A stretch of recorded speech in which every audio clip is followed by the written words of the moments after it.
It's a Saturday morning, and you're standing in the lawn and garden aisle with a cart and a cup of coffee, looking at 3 bags that all promise you the same thing. There's the orange bag of Milorganite. There's the green bag of Ironite.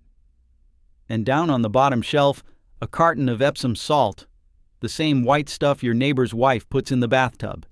And he swears it's the reason his yard looks the way it does. All 3 say greener grass. All 3 cost real money. And standing there, you have no way to tell which one is going to fix that thin, pale, weedy strip out by your mailbox. So you pick one. Maybe you pick 2, just to be safe. You spread it, you water it in, and 3 weeks later the lawn looks a little different, and the weeds are sitting right where you left them. What that aisle never tells you is that only one of those 3 bags does a single thing about your weeds. The other 2 are working on the color of your grass, and color and weeds are 2 different problems. Stay with me to the end, because the reason comes down to one specific thing happening at the soil surface, about a ½ inch down, where crabgrass seed sits waiting. It has to do with light. And once you see it, you'll never look at these 3 bags the same way again. I'm Larry Mitchell. For 25 years, I ran the lawn and garden counter at our town's hardware store, and all 3 of these came across that counter more times than I could count. I watched which bags folks carried back in for a refund, and which ones they came in and bought again every single spring, and that will teach you more than any label ever printed. These days, I just keep my own lawn here in Ohio, and my wife Diane says it's my second marriage. So let's walk through it together. 3 bags, one at a time. What's actually inside it, what it actually does to grass, when it's worth your money, and when it belongs right there on the shelf. Before we get to that, I want to tell you what's really going wrong in most yards, because it isn't the weeds. It's confusing. A fellow comes into the store with a thin lawn and a corner full of dandelions, and somebody tells him iron. Somebody else tells him Epsom salt. His brother-in-law swears by the organic bag. So over one spring he buys all 3, $30 or $40 gone, and he follows every direction on every label. And next April those dandelions are back in the same corner by the driveway. Same corner, every year. That's the treadmill, and I watched folks ride it for 25 years from behind that counter.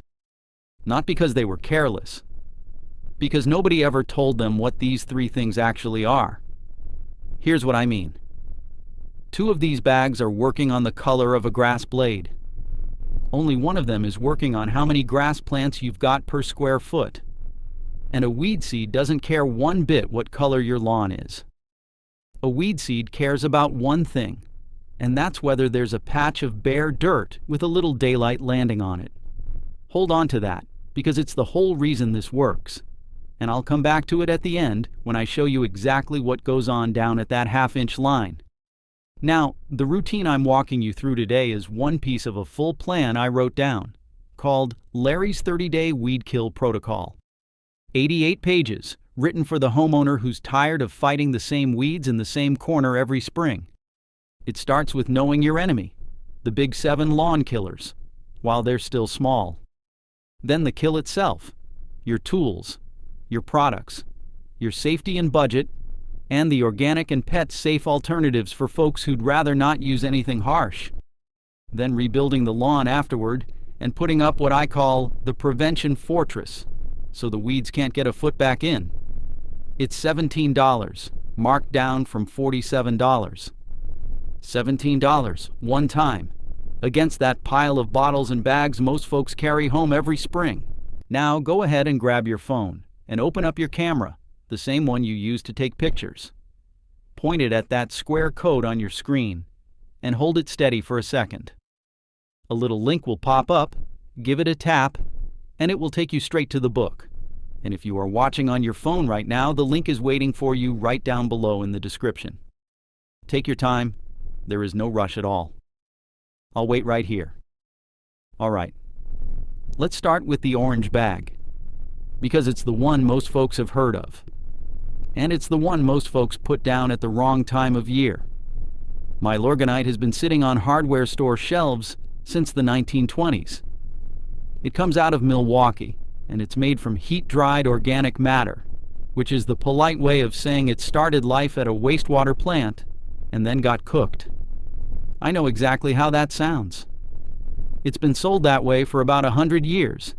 It doesn't smell like much once it's down and watered in, and it works. Turn the bag around and you'll see 3 numbers. 6, 4, 0. That's 6% nitrogen, 4% phosphorus, and no potassium at all. There's a little iron in there too, right around 2.5%. Nitrogen is the one that matters here. Nitrogen doesn't just color a lawn. Nitrogen grows a lawn. When a grass plant gets nitrogen, it pushes new shoots up out of its own base, out of the crown, right down at the soil line. The turf folks call that tillering. What it means for you is that 1 grass plant turns into 2, and 2 turn into 4, and your lawn gets thicker without you seeding a thing. Now the reason it works slow. All that nitrogen is locked up inside organic matter, and it can't reach the grass until the microbes living in your soil eat it and let it go. Those microbes are alive, and like anything alive, they don't do much when they're cold. Below about 55 degrees in the soil, they're barely moving. 55 degrees in the soil, not 55 degrees in the air. And that difference is why so many good folks decide this bag is junk. Because here's what happens. It's the middle of March. It's 60 degrees out, feels like spring for the first time, and you put your Milorganite down. The soil under your boots is still down in the 40s. 2 weeks, nothing. 3 weeks, nothing. You write it off as a waste of money, and the bag was fine the whole time. The calendar was wrong. 2 more things on this one. That 4 in the middle is phosphorus, and a good many states now limit phosphorus on an established lawn, unless a soil test says you need it, so check your own state's rules before you buy. And read your bag for coverage, because a 32-pound bag runs somewhere around 2,500 square feet, and sizes do change. So that's the bag that grows grass. But it leaves you with a second question, which is what you reach for when you want green right now, this weekend, and you can't wait 3 weeks for it. That's the green bag. Ironite. First thing to know is that it isn't really a fertilizer at all. It's a mineral supplement, and the label says so if you look. 1, 0. 1, with roughly 4.5% iron. 1% nitrogen is close enough to nothing that we can call it nothing. Read your own bag on this because these formulas get changed over the years. What iron actually does is real, and it's simple enough. A grass plant needs iron to build chlorophyll, which is the green pigment inside the blade. Short on iron, and the new growth comes in pale and yellowish, while the older blades stay green. That pattern, new growth pale and old growth just fine, is your tell. Give that lawn iron and it darkens up fast. Sometimes in 2 days. It is the quickest color you can buy, and I'm not going to pretend otherwise because I sold a mountain of it and folks came back happy. Here's what it doesn't do. It doesn't add 1 single grass plant to your yard. You get a darker version of the exact lawn you already had. If that lawn was thin, now you've got a thin, dark green lawn, and every bare spot in it is still a bare spot. 2 practical things before you buy it. Iron stains. It'll stain your concrete driveway, your walkway, your brick, and the bottom of your siding, and it does not scrub off easy. So after you spread it, sweep the hardscape clean. Sweep it before you water, not after. Trust me on this one. I watched more than one fellow learn that rule the hard way. The other thing is your soil pH.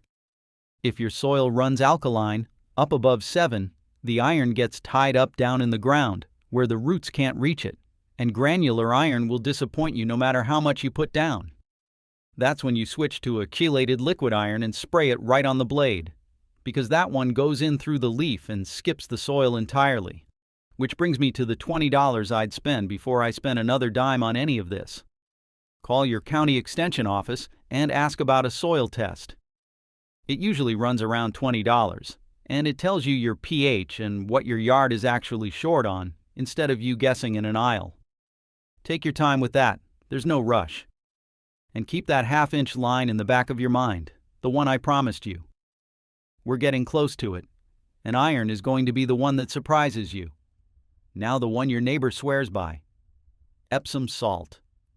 Epsom salt is magnesium sulfate, magnesium and sulfur, and that is the entire ingredient list. No nitrogen, no phosphorus, no potassium either. I want to be fair about where this advice came from, because it isn't nonsense. Magnesium sits right at the center of the chlorophyll molecule. Dead center. So a plant that's short on magnesium can't build green, and it goes pale. Give it magnesium and the color comes back. That part is perfectly true, and it's true for tomatoes and roses too, which is where most folks first heard about it. Here's the problem. A magnesium shortage in a lawn is rare. Most soil already has plenty of it, especially the heavy clay we've got around here in Ohio. Where it does turn up is sandy soil in high rainfall country, where years of water have washed the magnesium down below where the roots live. If that's not your yard, you're adding something your soil already has, which does about as much good as waxing a car that's already waxed. So why do folks see a change? Two honest reasons. First, they dissolve it in a couple of gallons of water and pour it over a dry spot, and water by itself will green up the dry spot. Second, the sulfur can nudge your soil a little more acid, and slightly more acidic soil frees up iron that was already sitting there. So once in a while there's a small real response, and it isn't the magnesium doing the work. But it is still a salt. Load too much magnesium into your soil, and it starts crowding out calcium and potassium at the root, and those are two things your grass genuinely needs. So my verdict on this one is simple. Leave the Epsom salt in the bathroom cabinet unless a soil test tells you magnesium is low. If your test does say low, follow what the test recommends, not a number somebody typed on the internet. So there's my verdict, after 25 years of watching all three come across a counter. Milorganite is the backbone. If you only buy one bag this year, that is the bag because it builds grass plants. Iron is a paint job, and there is nothing wrong with a paint job. Buy it when you want a dark lawn for a graduation party or a family reunion, or when a soil test says you're genuinely short on iron. Just don't ask it to fix a thin lawn. Epsom salt is a bath product with a rumor attached to it.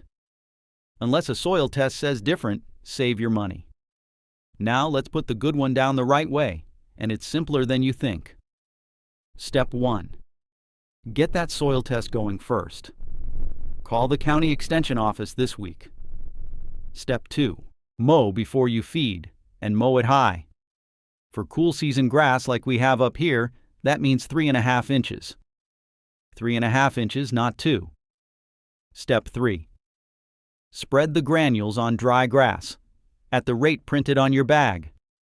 Set your spreader to what the bag says, not to what the fellow next door says. Step 4. Sweep the driveway and the walkway clean. Step 5. Water it in about 1/4 inch. 1/4 inch is roughly 20 minutes on most sprinklers, and an empty tuna can sitting out on the lawn will tell you when you've hit it. Step 6. Wait. Slow release means slow, so give it 2 to 3 weeks before you decide anything about it. Take your time. There's no rush on this at all. And if you're on cool season grass like mine, the feeding that matters most all year is the one that goes down in early fall, while the soil is still warm and the grass is putting on roots. All right. That 1/2 inch line I promised you at the very start. Crabgrass seed, and most of the annual weed seed in your yard, isn't buried deep. It's sitting in the top 1/2 inch of soil. The top 1/2 inch, about the thickness of your thumb laid on its side. And that seed does not sprout by the calendar. It sprouts when two things happen at the same time. The soil warms up to about 55 degrees, and daylight reaches down to it. 55 degrees and light. Both of them. Not one or the other. Now hold all 3 bags up against that. Iron gives you a darker blade of grass. But that blade is already standing up in the air, already shading whatever it was shading yesterday. A darker green does not put 1 more square inch of shade on the dirt. The seed underneath still sees its light. Epsom salt does even less than that, and it doesn't reliably give you the color either. But nitrogen, that 6 on the front of the orange bag, does something the other 2 cannot. Nitrogen tells the grass plant to send up new shoots from its crown, right down at the soil line.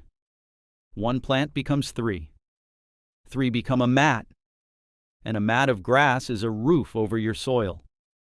When that roof closes, the light quits getting through, and that crabgrass seed can lie down there at a perfect 55 degrees all spring long, warm as can be, and sitting in the dark, and it will not sprout. It just waits. That is the whole thing. That's why the fellow with the thick lawn hardly ever buys weed killer, and the fellow with the thin, dark green lawn is out there with a sprayer every June. You're not buying color. You're buying shade. The color just comes along with it. And that right there is the difference between fighting weeds every single year and finally being done with them. That is the whole idea behind Larry's 30-day weed kill protocol. 30 days to clear out what's in your lawn now, and then the prevention fortress that closes the ground up so that seed never gets its light back. It's $17, marked down from $47. $17, and that's less than 1 bag of the wrong product. Now go ahead and grab your phone and open up your camera, the same one you use to take pictures. Point it at that square code on your screen and hold it steady for a second. A little link will pop up, give it a tap, and it will take you straight to the book.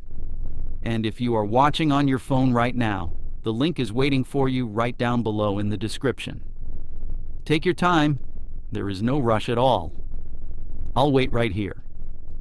So the next time you're standing in that aisle with your coffee, looking at 3 bags that all say greener grass, you'll know which one builds the lawn, which one paints it, and which one belongs back in the bathroom cabinet.